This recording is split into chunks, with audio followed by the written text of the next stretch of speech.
Question number 1 who is known as the iron man of India काहाकू भारतर लौह पुरुष बोली कुहाଯାଏ तो सांगमाने एहार सठिक उत्तरटी हेउछि option B Vallabhbhai Patel.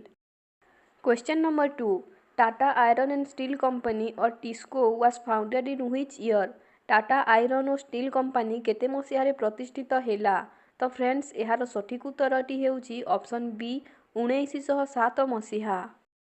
परवर्ती प्रश्नटी हेला which is the smallest planet in the solar system सौरमंडलर क्षुद्रतम ग्रह केउटी अटे तो फ्रेंड्स एहार सठिक उत्तरटी हेउछि ऑप्शन ए मर्क्यूरी बा बुध। Question number 4 Ayyappa Swamy temple is located in which state Ayyappa Swamy मंदिर केउ राज्य रे अवस्थित तो सांगमाने एहार सठिक उत्तरटी हेउछि option D Kerala. Question number 5 which city is called the steel city of India केउ सहर को भारतर स्टील सहर बोली कुहाଯାଏ तो फ्रेंड्स एहार सठिक उत्तरटी हेउछि ऑप्शन बी जमशेदपुर। परवर्ती प्रश्नटी हेला when did the quit India movement started भारत छाड़ आंदोलन केबे आरंभ होइथिला तो सांगमाने एहार राइट उत्तरटी हेउछि ऑप्शन डी 1942 मसीहा अगस्ट मास 8 तारिख।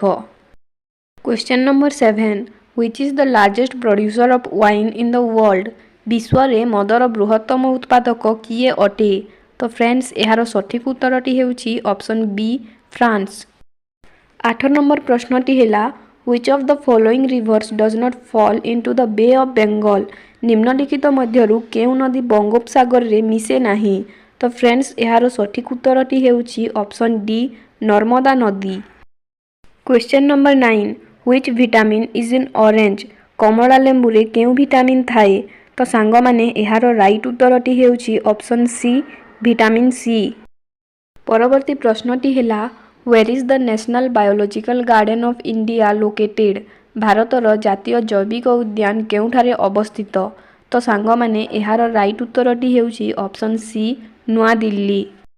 Question number 11 which is considered as the queen of Arabian sea काहाकू अरब सागर राणी बोली कुहाଯାଏ तो फ्रेंड्स एहार सठिक उत्तरटी हेउछि ऑप्शन ए कोची।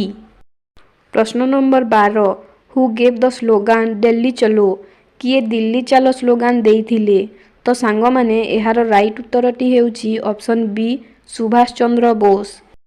परवर्ती प्रश्नटी हेला which animal is known as the ship of the desert केउ पशु को मरुभूमिर जहाज बोली कुहाଯାଏ तो फ्रेंड्स एहार सठिक उत्तरटी हेउछि ऑप्शन सी कैमेल बा ओट।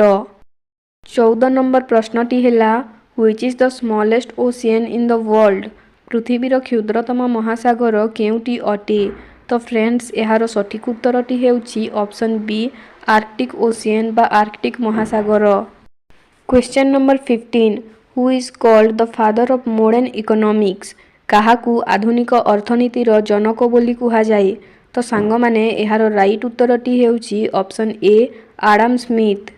16 नंबर प्रश्नटी हेला under which article of Indian constitution is the uniform civil code भारतीय संविधान रो केउ धारा रे एकक नागरिक संहिता उल्लेखित होईछि तो फ्रेंड्स एहार राइट उत्तरटी हेउछि ऑप्शन डी आर्टिकल 44 बा धारा 44।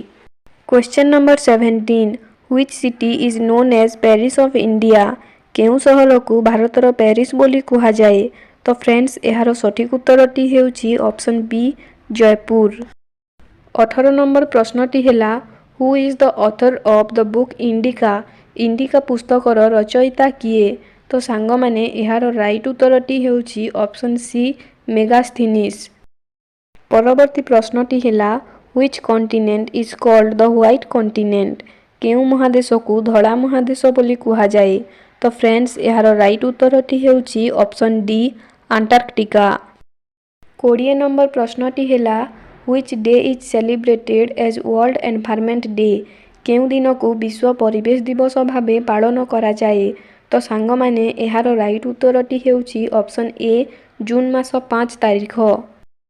Question number 21 who is the writer of Harshacharita किए हर्षचरितर रचयिता अटंती तो फ्रेंड्स एहार राइट उत्तरटी हेउछि option C Banabhatta. Question number 22 Which country has the longest written constitution? କେଉଁ ଦେଶ ପାଖରେ ଦୀର୍ଘତମ ଲିଖିତ ସମ୍ବିଧାନ ରହିଛି? ତ ଫ୍ରେଣ୍ଡସ୍ ଏହାର ସଠିକ୍ ଉତ୍ତରଟି ହେଉଛି option A Bharat. Question number 23 Where is the tomb of Humayun located? ହୁମାୟୁନଙ୍କ ସମାଧି କେଉଁଠାରେ ଅବସ୍ଥିତ? ତ ସାଙ୍ଗମାନେ ଏହାର ରାଇଟ୍ ଉତ୍ତରଟି ହେଉଛି option B Delhi. Question number 24 When is the National Science Day celebrated? ଜାତୀୟ ବିଜ୍ଞାନ ଦିବସ କେବେ ପାଳନ କରାଯାଏ? ତ ସାଙ୍ଗମାନେ ଏହାର ସଠିକ୍ ଉତ୍ତରଟି ହେଉଛି ଅପସନ୍ ଏ ଫେବୃଆରୀ ମାସ 28 ତାରିଖ। ଆଜିର ଶେଷ ପ୍ରଶ୍ନଟି ହେଉଛି the hornbill festival is celebrated in which state of India? ଭାରତର କେଉଁ ରାଜ୍ୟରେ ହର୍ଣ୍ଣବିଲ୍ ଉତ୍ସବ ପାଳନ କରାଯାଏ? ତ ଫ୍ରେଣ୍ଡସ୍ ଏହାର ରାଇଟ୍ ଉତ୍ତରଟି ହେଉଛି ଅପସନ୍ ଡି ନାଗାଲାଣ୍ଡ।